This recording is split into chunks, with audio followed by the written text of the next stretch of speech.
Mis hermanos y amigos, los invito a abrir su Biblia en la epístola del apóstol Pablo a los Romanos. Estamos en esta serie, vamos capítulo a capítulo, versículo a versículo de esta maravillosa carta del Nuevo Testamento. Así que hoy estaremos meditando en el capítulo 1, específicamente los versículos 24 al 32. Sin embargo, como dije la última vez, la unidad de pensamiento comienza en el versículo 18. O sea que yo voy a leer Romanos capítulo 1, versículo 18 al 32, y la exposición se basará desde el 24 hasta el 32. Dice la palabra de Dios: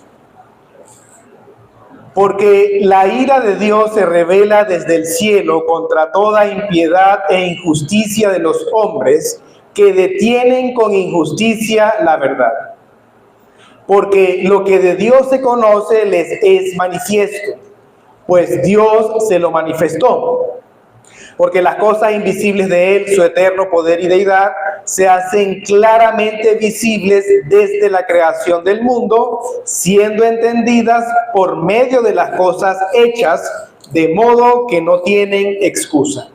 Pues habiendo conocido a Dios, no le glorificaron como a Dios, ni le dieron gracias, sino que se envanecieron en sus razonamientos, y su necio corazón fue entenebrecido.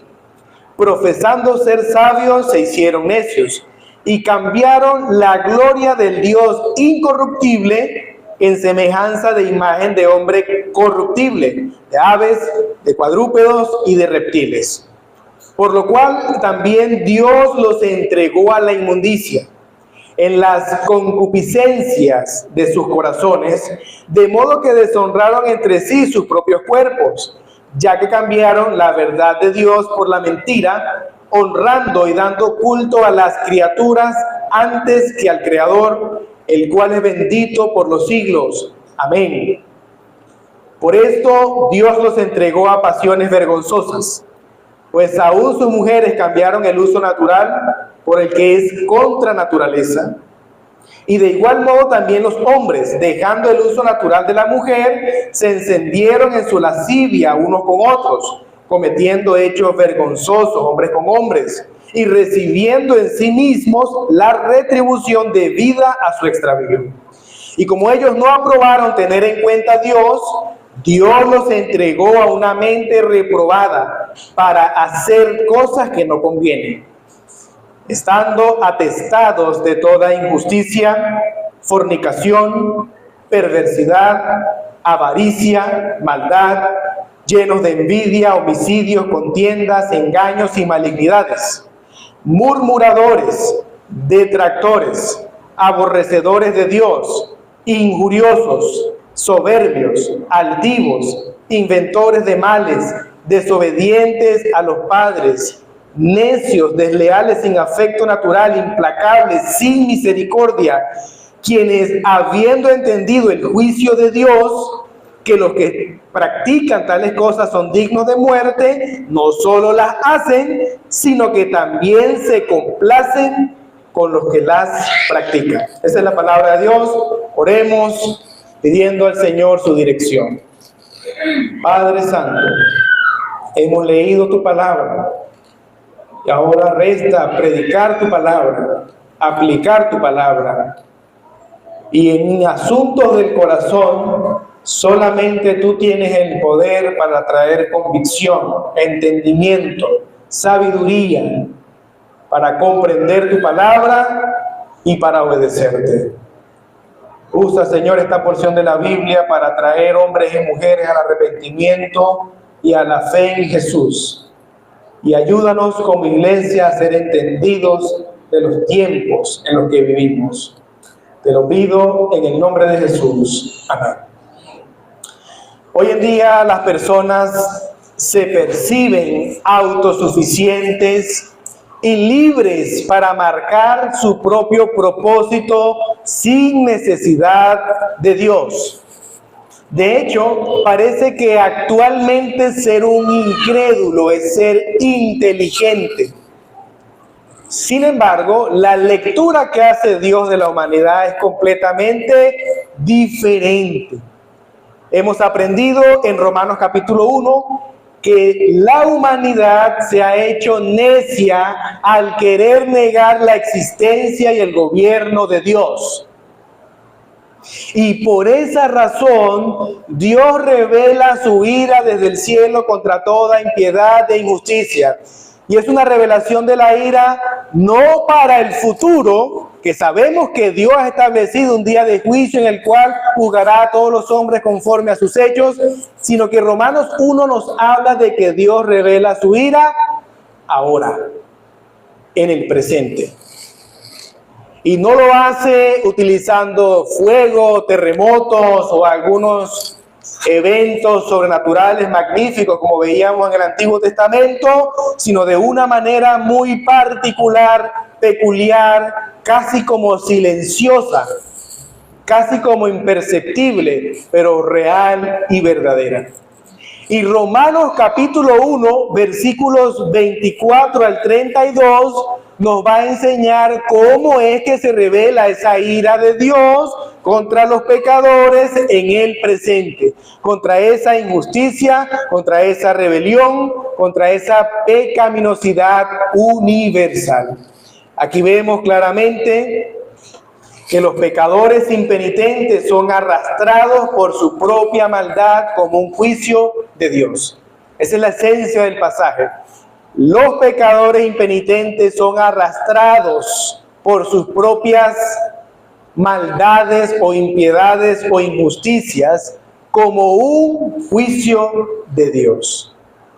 Así que veremos que en la medida en que un hombre y una mujer rechazan a Dios, en la medida en que una sociedad quiere desvincularse de Dios, más bien va a la miseria y a la desesperación. Si ustedes notan el pasaje, la estructura va a estar marcada por una declaración que hace el apóstol Pablo repetitiva. Noten nuevamente Romanos, capítulo 1. En el versículo 24 dice: por lo cual también Dios los entregó. Luego el versículo 26, por esto Dios los entregó. Y luego el versículo 28, y como ellos no aprobaron tener en cuenta a Dios, Dios los entregó. O sea que aquí hay una acción divina que muestra el juicio de Dios hacia una humanidad sin Cristo, una humanidad descarriada y perversa. Estos juicios de Dios entonces nos muestran que esa percepción actual de la humanidad es errada. Esa percepción de libertad, de inteligencia, de progreso, no es como Dios ve al mundo. Ese no es el diagnóstico de Dios hacia la humanidad. Dios nos ve como esclavos al pecado. Dios mira a la humanidad sujeta especialmente a tres pecados que vemos acá en el pasaje. Lo primero es la lujuria. Lo segundo es la homosexualidad. Y lo tercero son mentes depravadas. Así que esas tres palabras o conceptos van a funcionar como una estructura para nuestro sermón. Son extraídos literalmente del pasaje y son juicios que Dios hace a la humanidad que está sin Cristo. Como alguien dijo, si Dios es exiliado, es el hombre quien será puesto en cautiverio. O sea que nos alejamos de Dios en detrimento de nuestra propia libertad y disfrute. Gracias a Dios, hermanos y amigos, que el mensaje de la Biblia no termina aquí. A pesar de que vamos exponiendo versículo a versículo, debo decir que el mensaje de la Biblia no para en el anuncio del juicio de Dios, sino también en la promesa de salvación, de restauración, del perdón de los pecados que Dios también ofrece en Jesús. O sea que hay esperanza para ti si te das cuenta que estás sumiso, sujeto a la esclavitud de la lujuria, de la homosexualidad o de una mente depravada. Hay esperanza, dice la Biblia, para aquellos que se arrepienten de sus pecados y creen en Jesús. Eso sería el mensaje completo de la palabra de Dios. Por supuesto, vamos a profundizar un poco más sobre eso al final.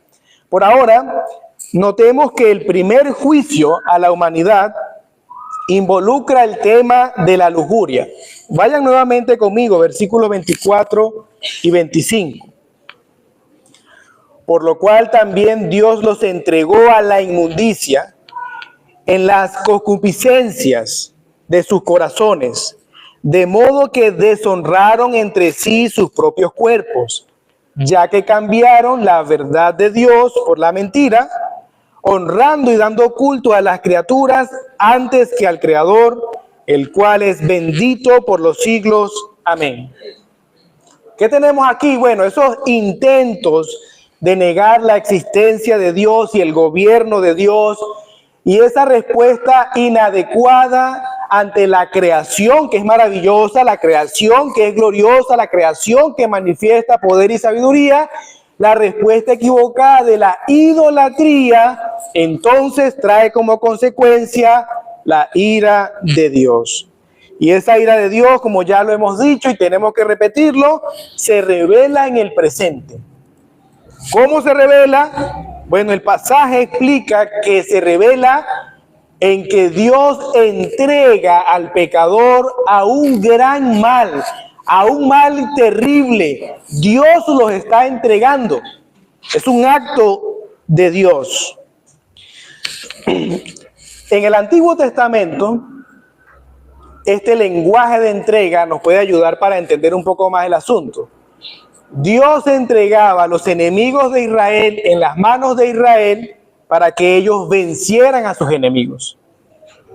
Y en otros casos, Dios entregaba a Israel ante sus enemigos para que ellos fueran castigados.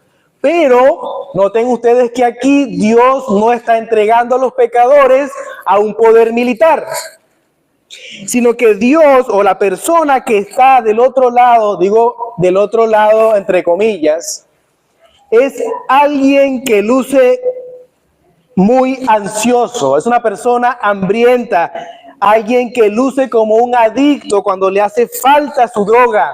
Estoy hablando en términos metafóricos. ¿Quién es? ¿A qué los entrega? Dice el pasaje, a la inmundicia, que eso es lujuria, que esos son apetitos sexuales desordenados. ¿No les parece esto demasiado interesante cómo ser entregados a nuestros propios deseos pecaminosos es un juicio de Dios?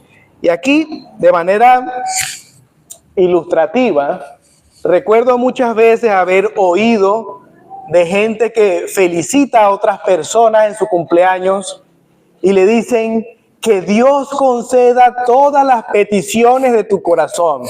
Y ahora cuando uno lee esto puede decir como dice la hermana Dameli, mamá mía, si Dios concede a todos los deseos de su corazón, lo que estamos diciendo es que Dios los está entregando a la inmundicia, porque eso es lo que hay en el corazón de las personas.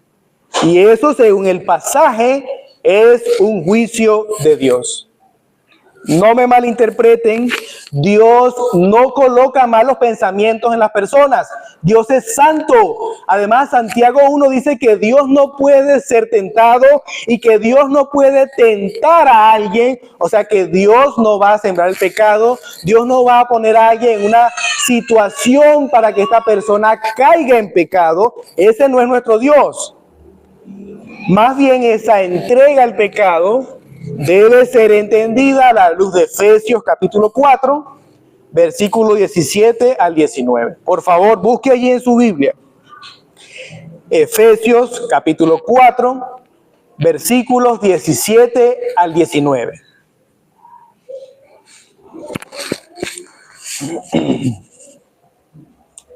Dice el mismo apóstol Pablo: esto pues digo y requiero en el Señor, que ya no andéis como los otros gentiles. Recuerdan ustedes que nuestro pasaje tiene un contexto del mundo gentil. Romanos 1, estoy haciendo referencia. Que andan en la vanidad de su mente, teniendo el entendimiento entenebrecido, ajeno de la vida de Dios por la ignorancia que en ellos hay.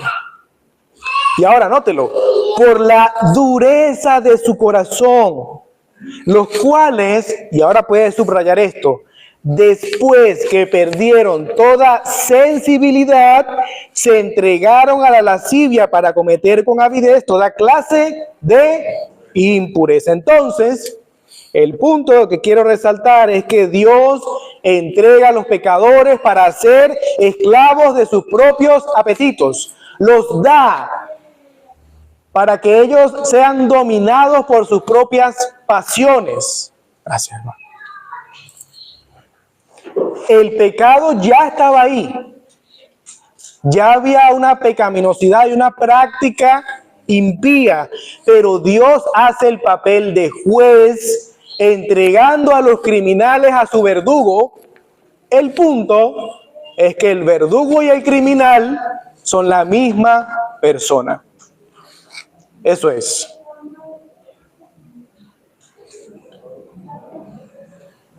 Ahora, debe quedar muy claro que Dios no es injusto, que este terrible juicio de Dios no es contrario a la verdad y a la justicia. El versículo 25 nos recuerda muy claramente lo que dijo en el versículo 23, o sea que de alguna manera hay una repetición sobre la idea del justo juicio de Dios. Dios espera que toda la humanidad lo adore solo a Él. Dios espera que toda la humanidad le agradezca solo a Él. Pero ¿qué es lo que ocurre? La gente glorifica y agradece al hombre.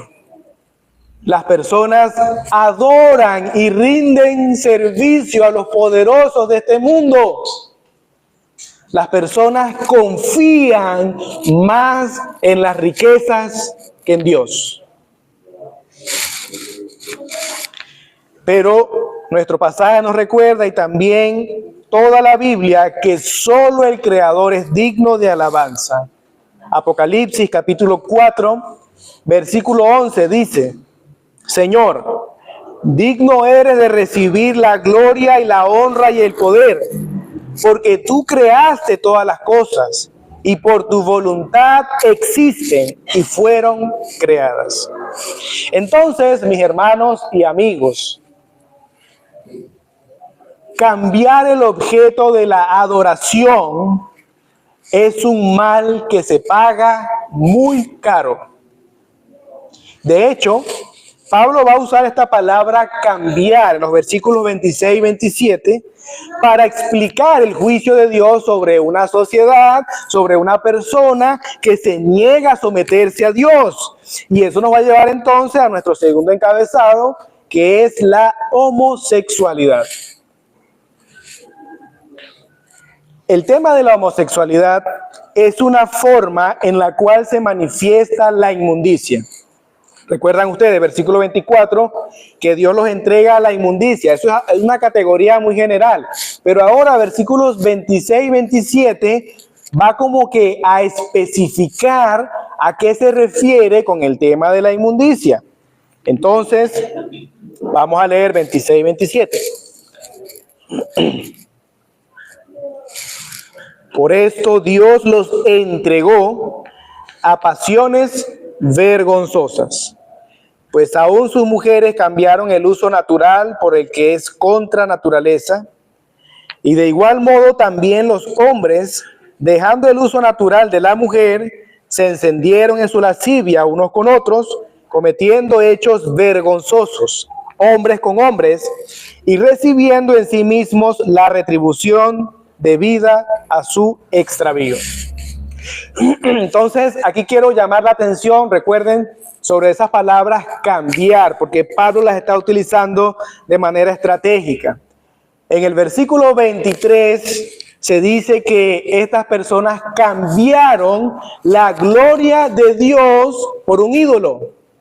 Entonces, ahora su condición es un cambio de la honradez del matrimonio entre un hombre y una mujer por la vergüenza de la homosexualidad.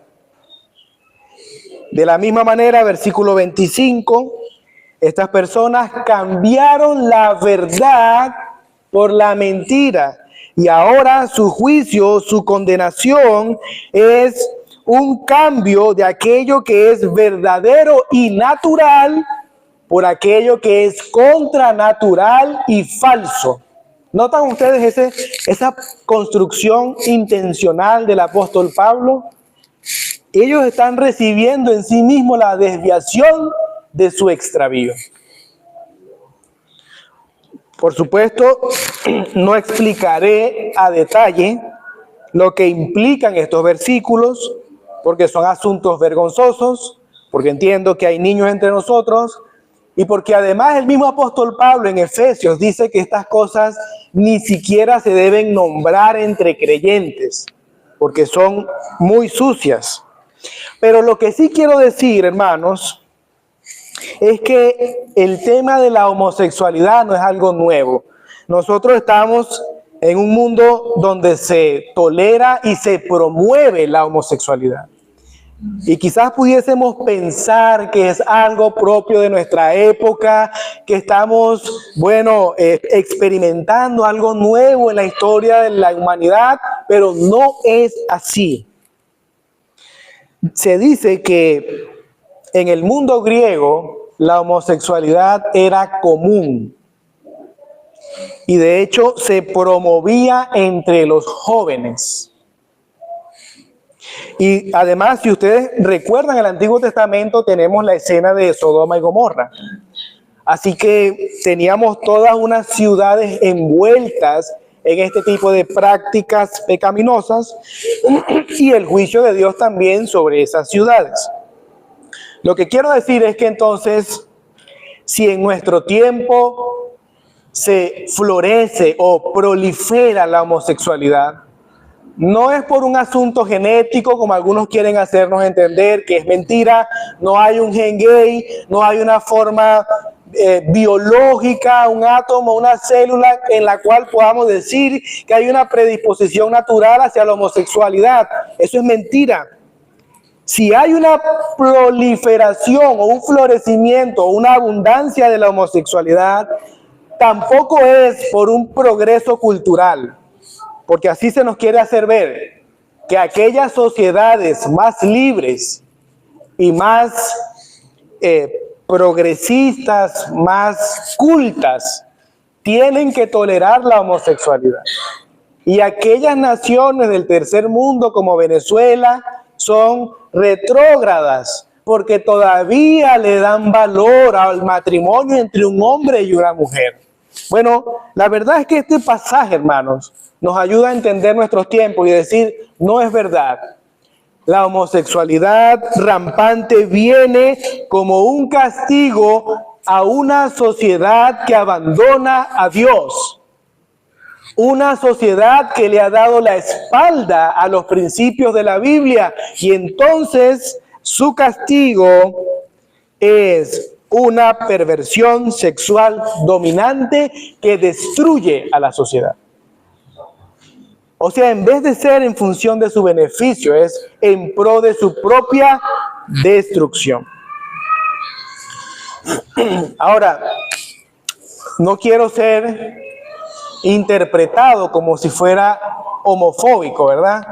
Y que de hecho, si alguna persona entra por esa puerta con este tipo de inclinaciones o vestimenta, aquí hay un montón de categorías, pero digamos que si alguien se aproxima a nuestra iglesia con esta condición, no deberíamos rechazarlo, no deberíamos hablar de manera grosera y despectiva, sino con mucha compasión, amor y verdad. Porque lo que tenemos que decirle a ellos es el mismo mensaje que tenemos que decirle al resto de los pecadores. El mensaje que le damos a la persona que es idólatra es el mismo mensaje para el homosexual. El consejo que le damos a una persona heterosexual, pero que vive en adulterio y en toda clase de inmundicia, es el mismo consejo que le vamos a dar a las personas que están sujetas a este tipo de pasiones vergonzosas. ¿Cuál es el mensaje? Arrepentimiento de pecados y fe en Jesucristo. El mensaje es que Dios ofrece el perdón de los pecados en Jesús para todo aquel que cree en Él. Pero si la gente se niega a aceptar el dominio de Dios, los estándares de Dios, lo único que queda es la ira de Dios. Eso no podemos ocultarlo. No debemos avergonzarnos del carácter de Dios. Y esa ira también se revela entregando a las personas a una mente depravada. Y eso nos hace llegar al tercer y último encabezado del sermón. Ya estamos terminando. Por favor, tolera el calor y la incomodidad. Ya voy a terminar. Leamos los versículos 28 al 32. Este es el tercer juicio.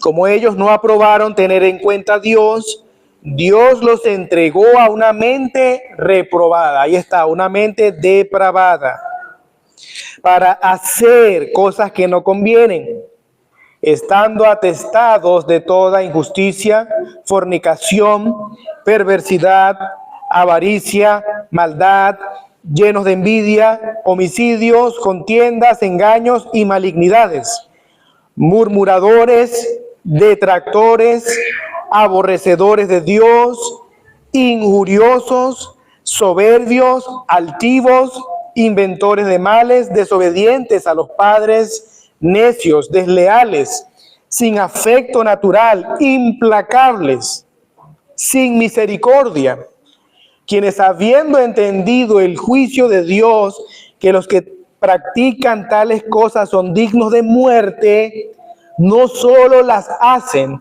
sino que también se complacen con los que las practican. Aquí la mente reprobada o depravada no tiene que ver con una capacidad intelectual, como si ahora la gente no puede aprender matemática o español o cualquier idioma o ciencia. No se refiere tanto a esa capacidad de conocimiento. Más bien tiene que ver con una mente vana, una mente inmoral, con una incapacidad de reconocer aquello que es bueno, aquello que Dios demanda. Es una forma de vida que no contempla qué es lo que Dios quiere de mí. Esa es una mente depravada. Y Pablo incluye muchas acciones que describen a esta forma de vida. Clasificar todos estos pecados es un poco difícil y creo que no es la intención del apóstol Pablo. Él está mencionando varios, de hecho algunos son como muy parecidos, así que no voy a explicar cada uno de estos términos, simplemente voy a nombrar y mencionar algún detalle de algún otro. Por ejemplo, la perversidad tiene que ver con aquella persona que se goza en hacer lo malo. La avaricia es apetecer más y más las posesiones sin considerar cómo se obtienen. Eso es muy rampante hoy en día, ¿no? No importa lo que haga, cómo trabaje, ni la ética laboral, lo que quiero es aumentar mis riquezas. Bueno, esa avaricia, esa forma de ver el trabajo, el dinero y el mundo y el tiempo que uso, puede ser sinónimo de una mente depravada. Maldad quiere decir depravación. Envidia, bueno, es el desagrado que surge al ver que alguien tiene algo que yo debería tener, supuestamente. Homicidios, bueno, frecuentemente la envidia lleva a los homicidios.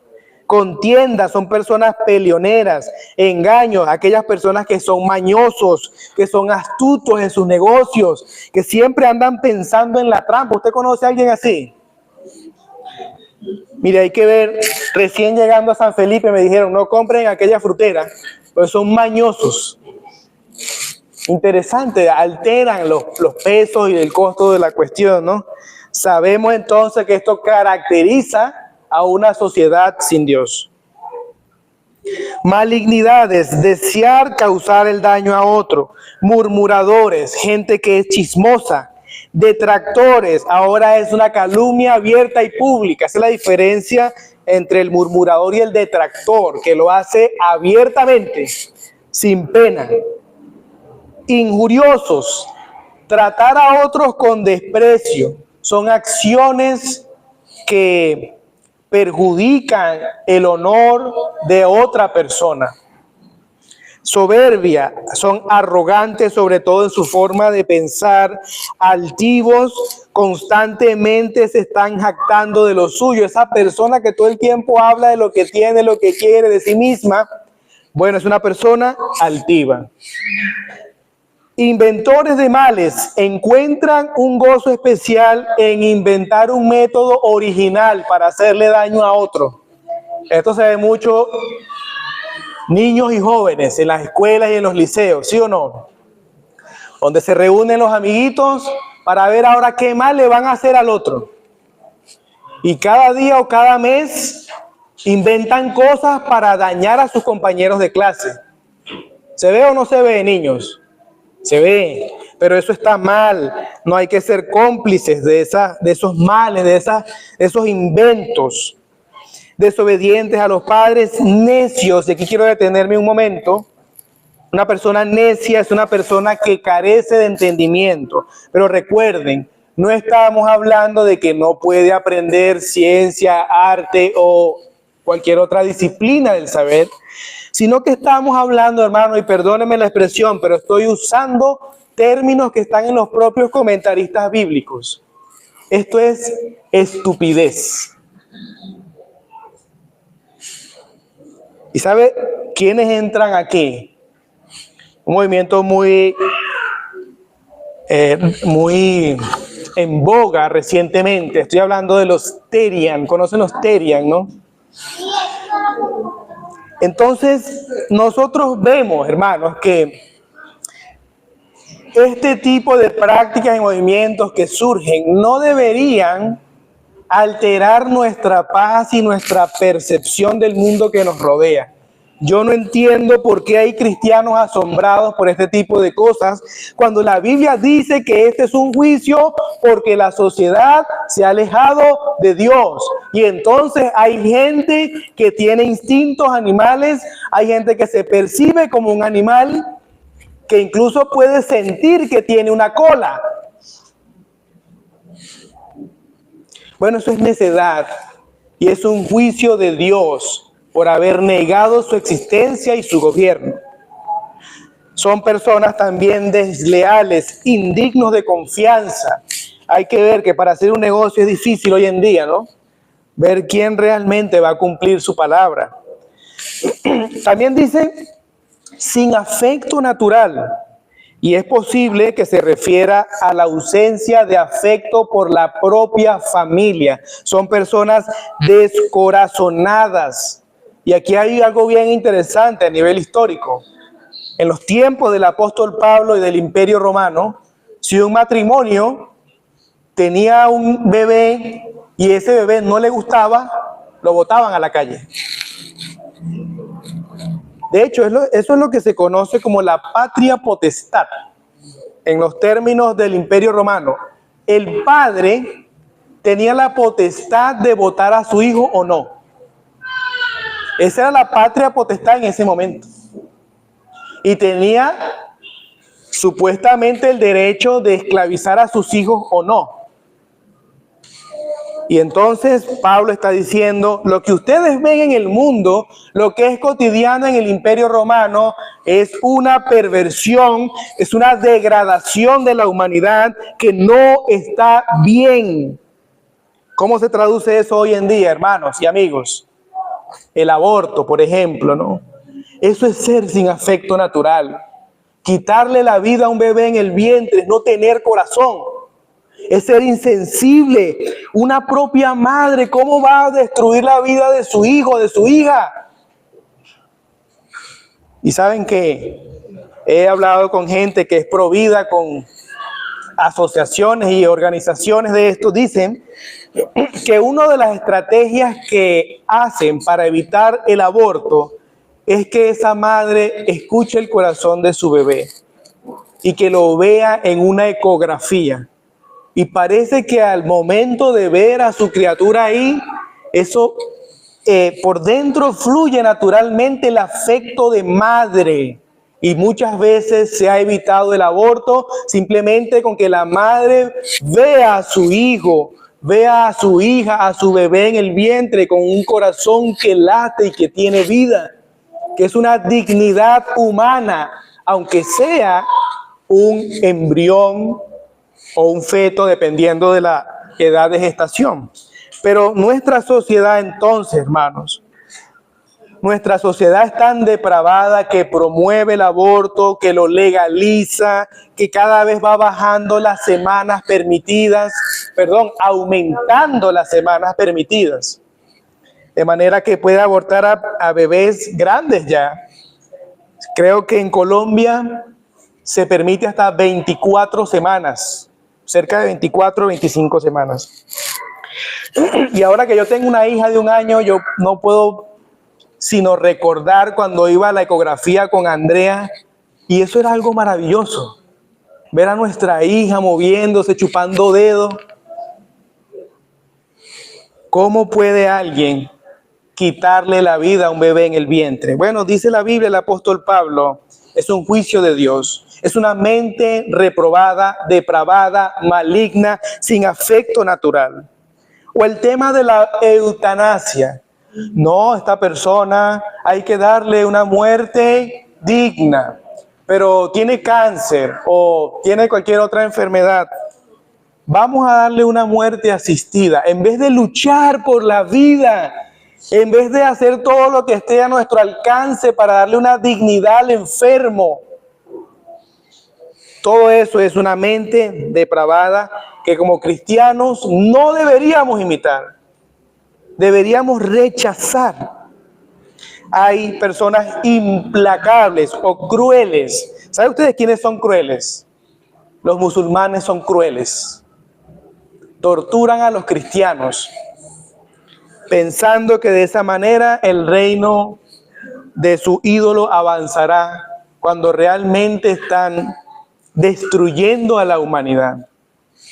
Son implacables, crueles, sin misericordia. Y entonces Pablo cierra de una manera trágica realmente. El versículo 32 dice, no solamente ellos lo hacen voluntariamente, abiertamente, sino que aplauden e incentivan a que las otras personas sigan destruyéndose, sigan avanzando en la maldad. Ni siquiera ellos mismos se contentan con hacerlo, sino que animan a otros también a hacer. Y ahora, noten que en el pasaje dice que ellos conocen el juicio de Dios. De alguna manera, y lo vamos a explicar más adelante, hay un conocimiento universal del juicio de Dios. ¿Por qué? Por el tema de la ley moral, de la conciencia. Cuando una persona emite un juicio y dice, eso es malo robar, implícitamente tiene en su mente que va a ser castigada por ese vicio que está cometiendo. Tal vez no sepa específicamente cuándo será el juicio. Tal vez no sepa lo que la Biblia dice sobre el día final. Pero hay una conciencia colectiva de que si uno hace algo malo será castigado por ello. Y esa información la puso el único Dios verdadero en la mente de todos. Por eso son inexcusables también delante de Dios. Concluyamos.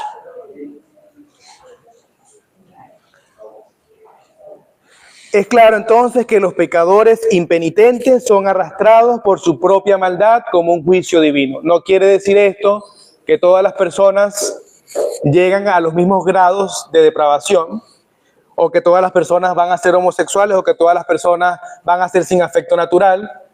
Esto puede variar, y además esa lista es simplemente categorías generales, pero sí describe a una humanidad que ha negado la existencia y el gobierno de Dios.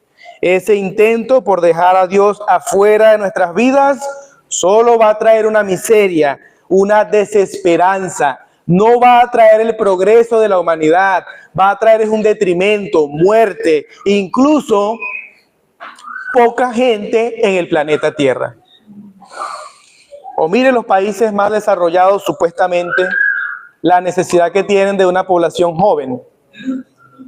¿Por qué? Bueno, precisamente, ¿no? Por haber sembrado todos estos años la idea del aborto y de la no necesidad del matrimonio y la familia. Entonces, ¿cómo se reproducen? No pueden.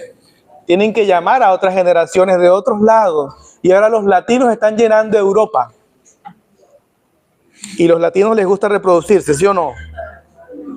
Entonces, me parece maravilloso. De hecho, cuando estaba pensando en este pasaje, les confieso que se me hizo difícil colocar el título porque pensaba en algo como Pablo en el siglo XXI o Crónicas del siglo XXI, porque es que es algo tan relevante, algo tan vívido, algo que podemos identificarnos con cada una de las palabras que Pablo dice, porque describen a nuestra sociedad.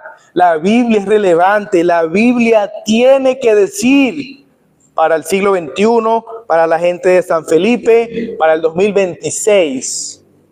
Y debemos escuchar lo que la Biblia quiere decir, o lo que Dios quiere decir. Ahora, quisiera dar algunas palabras de aplicación, porque la verdad es que en la Biblia, este acto de que Dios entregue se repite. Ahora, Dios no solamente entrega a los pecadores para que se revuelquen en su propia maldad, sino que la propia Biblia enseña que Dios también entrega otra cosa. Vaya conmigo a Romanos 4:25.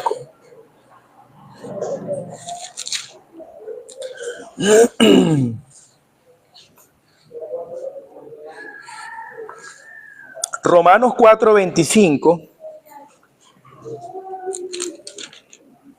dice, bueno, voy a leer desde el 24, sino también con respecto a nosotros, a quienes ha de ser contada, esto es, a los que creemos en el que levantó de los muertos a Jesús, Señor nuestro, el cual fue entregado por nuestras transgresiones y resucitado por nuestra justificación. Y ahora veamos también Romanos capítulo 8, versículo 32. Es la misma palabra, una acción divina entregando. Romanos 8, 32. El que no escatimó ni a su propio Hijo, sino que lo entregó por todos nosotros, ¿cómo no nos dará también con Él todas las cosas? Y tengo aquí muchos más versículos donde muestran que Dios en su gracia, en su paciencia, en su amor, Dios entregó ahora a su Hijo para salvar a gente pecadora, a gente con una mente depravada, a gente homosexual, a gente encendida en su lujuria. Dios entregó a su Hijo para salvarlos. Y esa es la buena noticia del Evangelio, que aunque el mundo está en tinieblas, Aunque hay mucha oscuridad, maldad y crueldad, aunque nuestra conciencia nos acuse por haber sido idólatras, traicioneros, malas criaturas y desagradecidos, la buena noticia es que Dios envió a Jesucristo para el perdón de los pecados. Y ahora, en el nombre de Cristo, hay libertad. Ahora esa esclavitud, ¿recuerdan la imagen que pusimos de la entrega, como de esa persona ansiosa detrás de una reja buscando salir, que es la inmundicia? Ahora hay libertad de los vicios. Estoy sonando como un pentecostal, ¿verdad? Pero no quiero decir ahora en este momento, sino quiero decir ahora en el Evangelio. Dios ofrece la libertad de la esclavitud del pecado, el perdón. Si crees que Jesucristo es el Hijo de Dios, que vino a cumplir la ley que tú no puedes cumplir, si te arrepientes de tus pecados reconociendo tu maldad y rebelión y te rindes al Señor y colocas tu confianza exclusivamente en la cruz del Calvario, solamente así hay perdón, solamente así Jesús nos libra de la ira venidera para todos aquellos que hemos creído. Cree en el Evangelio, cree en lo que la Biblia enseña sobre Jesús y disfruta del perdón que viene por la gracia, la justicia, la misericordia y la paciencia de Dios al enviar al Salvador. Amén.